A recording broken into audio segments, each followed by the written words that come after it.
This question is from Aditi Arora. Please elaborate on the concept of future trading. Future trading ایک نیا term ہے جو آج کل یوز ہوتا ہے کہ آپ جو پروڈکٹ نکال رہے ہیں انڈسٹری میں مثلاً، تو آپ فیوچر کو دیکھ کر نکالیں. ایک ہے پریزنٹ ڈیمانڈ کہ لوگ دنیا میں بہت سے جوتا خریدنا چاہتے ہیں، آپ بھی جوتا بنانا بیچنے لگے، تو پریزنٹ میں جو ڈیمانڈ ہے اس کو لے کر کے آپ نے اپنا کام کیا. اور ایک ہے کہ آپ نے اسس کیا کہ فیوچر میں کیا ڈیمانڈ سامنے آ سکتی ہے اور کس چیز کی زیادہ مانگ ہو سکتی ہے، کس چیز میں زیادہ فائدہ مجھے مل سکتا ہے.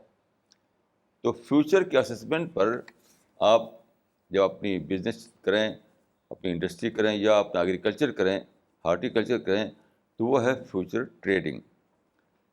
تو یعنی اصل میں تو یہ ایک کمرشل ایکٹیویٹیز میں ایک ٹرم ہے جو بولا جاتا ہے. اس کو میں نے اپلائی کیا اسپریچول فیلڈ میں کہ اسی طرح سے ہمارے یعنی جو ہم جانتے ہیں وہ یہ ہے کہ ایک ہے ہماری پریزنٹ ورلڈ، ایک ہے وہ ورلڈ جو پوسٹ ڈیتھ پیریڈ میں آتی ہے ہمارے سامنے، جو ہم فیوچر جس کو کہتے ہیں آپ.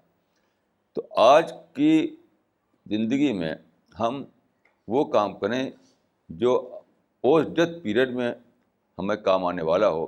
اسی کو میں نے کہا فیوچر ٹریڈنگ. تو اس ٹرم کو جو بیسیکلی ایک کمرشل ٹرم ہے، اس کو میں نے یوز کیا اسپریچول ورلڈ میں.